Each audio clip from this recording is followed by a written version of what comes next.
Hello everyone, welcome to my review of Resident Evil 7. I am Graphite.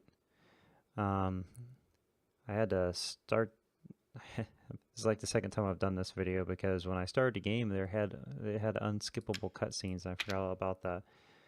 Oh good, it looks like most of the controls for the options menu, looks like everything's here, so I'll be able to show you my settings and kind of go over the options menu.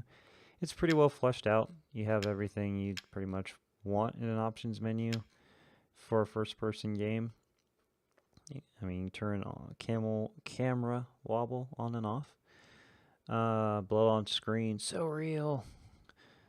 You got your classic HUD. You can change various things. You can turn on and off the HUD. I did like the fact you could change your reticle color. That was kind of a nice touch. I don't have HDR, so none of that applies to me. Audio-wise, I would like to see a master volume slider here. I am glad though that they have individual sliders. I definitely like to see that. In fact, I like to see that more than a master volume slider, but a master volume slider is nice for those that just want to change everything all at once instead of going through each individual one. Languages, you got all the major languages for areas where this game would actually be released. It's missing China and Russian and probably some smaller languages, but I doubt that this game would be released in either of those countries. China has kind of restrictions on what kind of blood and gore and things can be shown, so it probably wouldn't be released there. And well, this is the Russians are probably not going to be a country that gets serviced by a game like this. I am playing the game at 1440p with an unlocked resolution, or my monitor's resolution.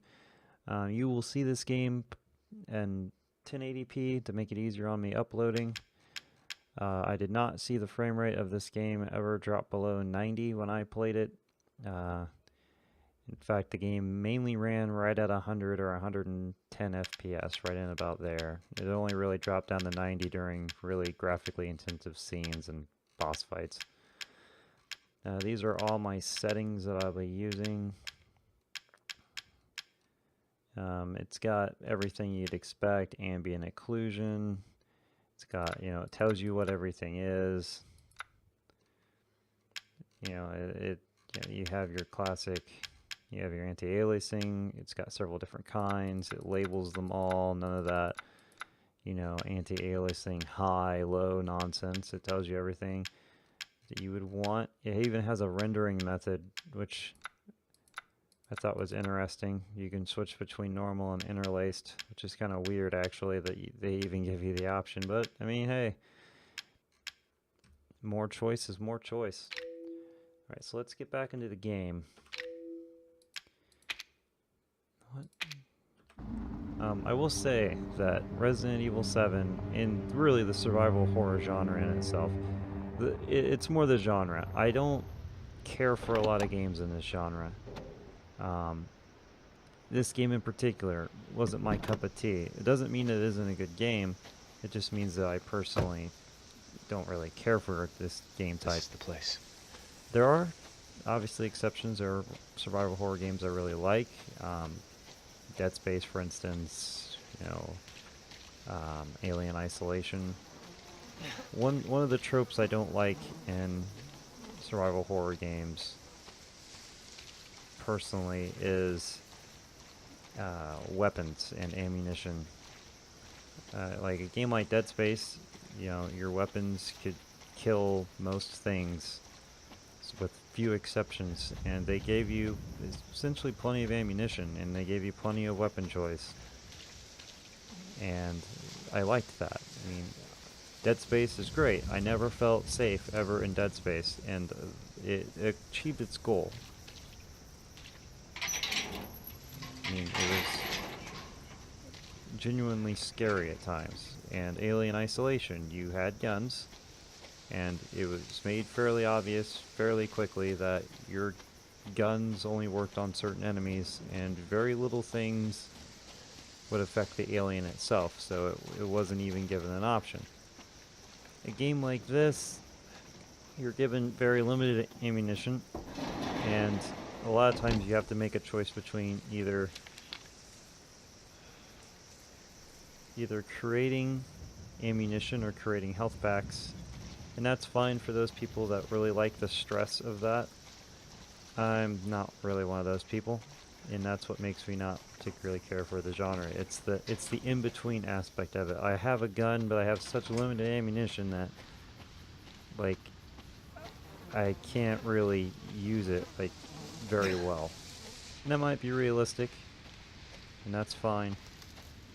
But to me, it's just, I don't know, it almost takes me out of it, that resource management.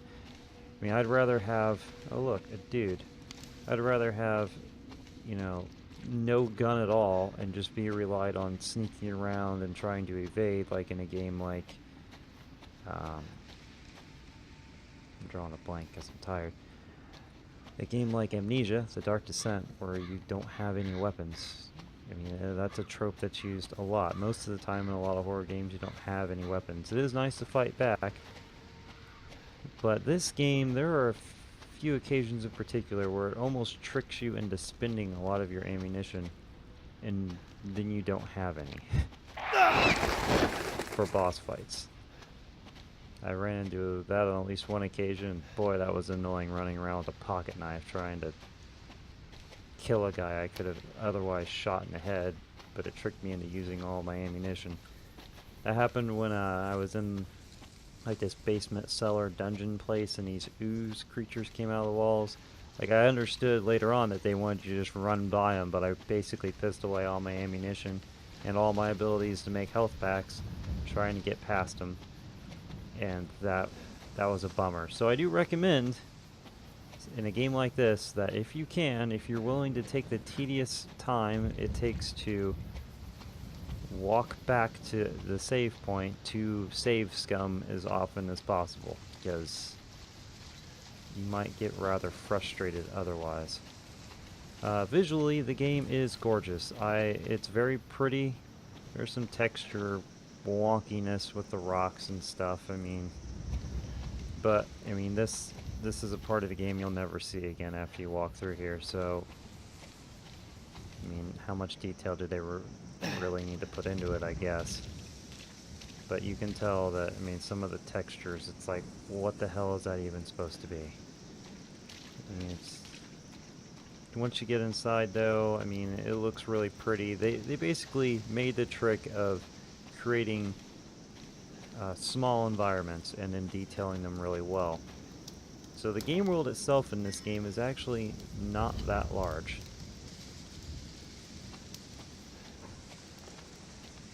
And you basically spend a lot of time learning these environments rather well.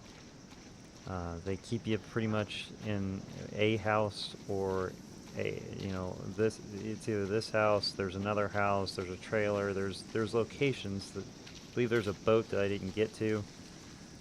So there's several locations, and you learn those locations. You'll learn to explore those locations really well.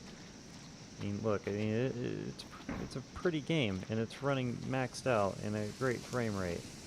The game itself, the gameplay-wise, it's good for a genre. It is. It's a good survival horror game with good resource management.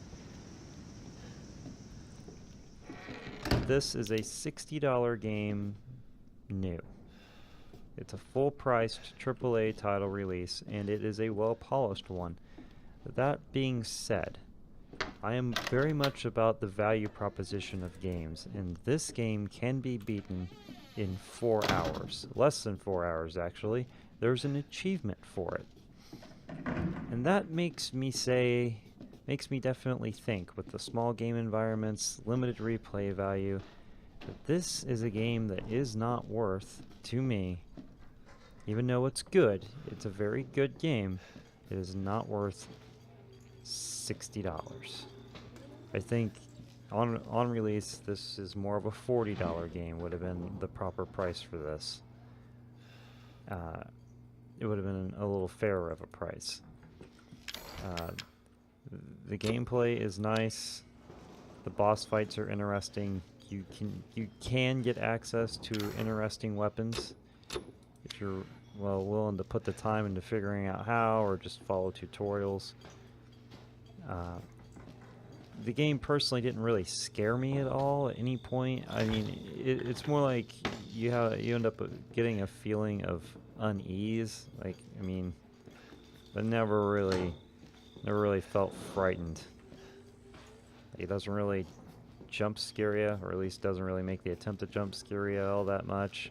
It's gory, it's disgusting, but scary for me personally, it wasn't.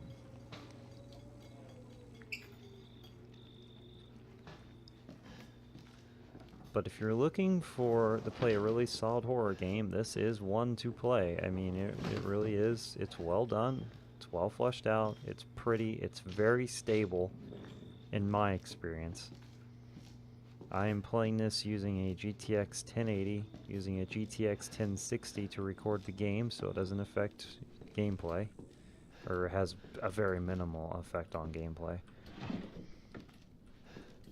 And yeah, the game is good. It's solid. It has a lot of unique tropes. It has a thing where you're able to put cassette tapes into televisions, such as this one, into the VCR, and then you get to play out the sequence, which is very interesting. So it takes you kind of back in time, and you kind of get to control new characters from new perspectives. That's a great trope. It really is. It's not a $60 trope, but it would definitely be a $40 trope. I recommend you throw this game in your Steam wishlist and you wait. You wait until it's on sale and then you buy it. That is my personal opinion, unless you just can't wait to play it. I mean, it is a good game. Even though it's not my genre, I can firmly say it is a good game. It's definitely an entertaining game. It's not the scariest game. I don't think it's really designed to be the scariest game. It's more along the lines of creating an atmosphere, a unique atmosphere, creating a little bit of lore, and really, getting you immersed in it. And it does a pretty doggone good job of it. It just isn't worth $60 to me. I just don't see a $60 value in a game that can be beat in 4 hours and has a limited replay value. It just isn't there. But here, I'll start this little segment real fast. You save by, so you can see my former saves. I played for, does it give me a total amount played here? Yeah, I've played for almost 3 hours, I guess. I thought I played for 3.5 or so, but maybe I didn't save up until that point. But you can sprint, can't jump. You don't seem to have a stamina meter. But I do remember, I thought I remember, it has been a little while since I've played this, because I was intending to do a review on it sooner than what I've ended up doing. I do believe that you can run and get tired. You get a gun fairly early on in the game. That's another point I should bring up. Weapons in this game feel fairly inconsistent damage-wise. I mean, you can straight unload on somebody and it doesn't really seem to do that much damage during a boss fight. I mean, unload right in their head, and it might make the boss fight quicker, a little quicker, go quicker. I mean, I was able to beat, because I had to, because I ended up pissing away most of my ammo. I was able to beat a good chunk of this just using the knife that you eventually get. Oh, damn, it is down here. Sorry, got confused. So you don't really necessarily need the ammo, but it's just gonna, all it really does seem to do is save you a little bit of time and some health packs. So here, we'll go ahead and show you what I mean by this. This is, whoops, this is a nice, interesting feature here where you get a play from the perspective of being in the video. But, I mean, you can go a lot, you can get pretty far on a unique premise, but... Boo. Oh yeah, jump scare. Where did you find this guy? Give me a break, Pete. Hey, I only work with professionals. Speaking Now of which, I'm gonna end up having sure to the sound talk is right this time? over I don't want a this. repeat of Amarillo. That was 2 fucking years ago. I don't do ADR. This new guy? I'm not feeling it. Again? Just don't be surprised if we have to make a change. I can hear you, you assholes. New plan. We do a walkthrough of the inside first, then we shoot the intro. Just like we always do. Just try to say the show's name this time, okay? No problem. But, you know, Tonight it's a on good Sword use of the film Another grain worthless kind of fucking effect. shithole. Happy? Ecstatic. Like I said, game looks great, runs great. I mean, right now I'm getting 150, 160 FPS. I mean, it runs better in this crazy mode than it does Are we rolling? All right, let's go. when you're not in this mode. I think that's because they intentionally don't load a bunch of high def textures. They just, I mean, yeah, they basically intentionally make this look like shit. And they get away with it. So, These sequences are used to kind of teach you about hidden places you can go. Like, you won't, very unlikely to progress, if you even can progress past this point without... I was an anchor, you know? Weekend sub, Pete. Not anchor. What's that? Nothing. Without actually, like, watching this video. Sorry, Andre. Abandoned farmhouse. Unless you're just family, really anal about how well you check your environments. How long did you say this place has been abandoned? 3 years. I'll play through this part and then I'll leave it. But I think Not hillbillies, the bakers. I think I've pretty much said my piece. It's a good game. It's a solid game. It runs well, but it's too short to pay $60 for it. It really is. Just wait. Just wait for Steam sale. Buy it at 40. Buy it at 30. Don't pay $60 for this. It isn't worth it. Oh shit! Glad I had my shot. I'm sorry. It's just the content isn't there. Andre, It is a unique experience, though. Andre?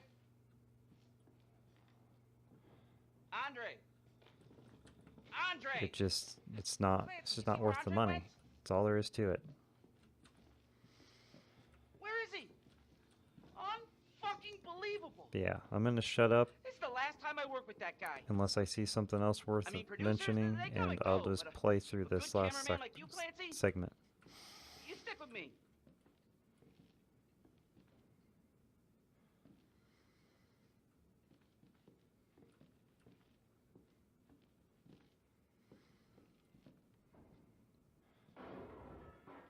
What the fuck was that? Did you hear that?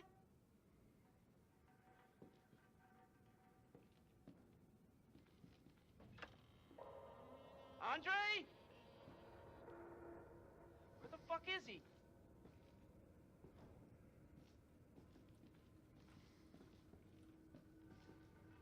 Andre, where are you, man?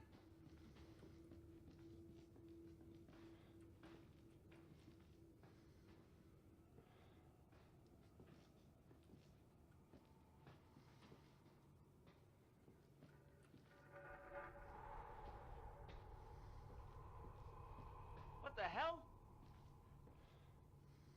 Now here's the part, like, unless you checked in there, You gotta be fucking kidding me. and you were really anal, and I only know if it would All right, work, new deal. you wouldn't know that there was a Andre, here we lever go. here. I mean, fuck this show. So these videos do serve a purpose in teaching you about the environment, whether it be a hidden weapon that you can assemble or, you know, a way to progress.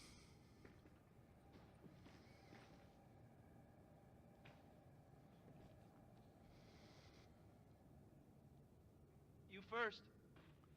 Need a nice hero shot of me coming down the ladder. So, you first. Yeah, such a nice guy.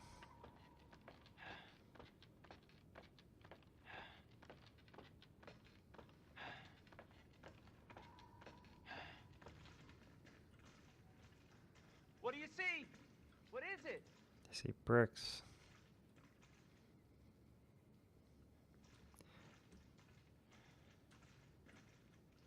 This game also does use some old-fashioned tropes. I will say that, like the fact that there are boxes all over all over the house, and you can only interact with some of them. Not exactly immersive.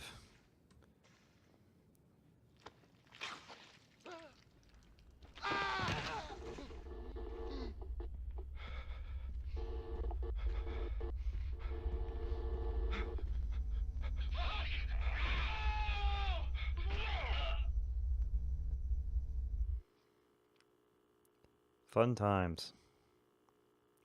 But yeah, I'm gonna end this here. Jesus. I've said my piece. Good game. Buy it on sale. It is worth playing. Thanks for watching.